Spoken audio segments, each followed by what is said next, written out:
Hi there, Bill here. I want to talk about a really important part of the academic therapy side of working with kids in the Playberry program. So when we begin, we're all busy with making sure we get through the lesson structure, the sequence, we get everything in, and we're worried about getting the cards right and all that sort of thing.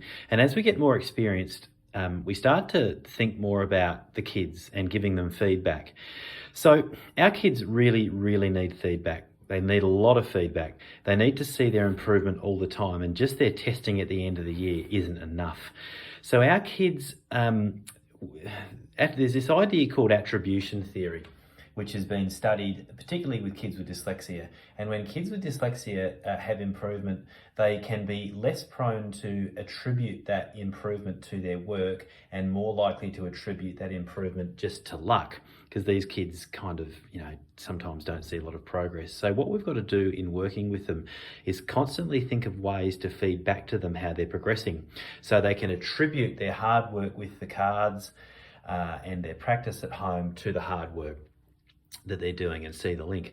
So in the Playberry program, there's lots of different ways we can give kids feedback. Number one, obviously, is just telling them that they're going really well with specific and concrete examples. Things like, 4 weeks ago, you couldn't do this. 4 weeks ago, you couldn't read 2-syllable words. Now look at you go. When I first started with you, you didn't know what that E was doing on the ends of words, and now you know its job. But when we start with kids, we do other stuff. Kids keeping track of alphabet skills. This student here started with this student. He's a teenage, heavily dyslexic boy, just using the alphabet tracking sheet they can see their own progress. This student was doing lots of reversals, lots of letters in the wrong place. And as time went on, you can see more ticks and less reversals going on. And now we've got a youngster putting out the alphabet in much better times than before. With barely a glitch, and when he does, there's a quick self-correct. So they need to see this. You need to show this to them. Don't keep this stuff private. So that's using the alphabet chart. An obvious one is the time on their cards. When they come in and they do their reading cards, we often time them. We also time their alphabet, which you just saw. But we need kids to attribute their level of practice at home with their speed. And they also need to see how they're getting quicker in spite of the fact their reading card pack is getting thicker and thicker. So keeping card times is really important. When I'm training my kids with phonological awareness, I use the Kilpatrick, right?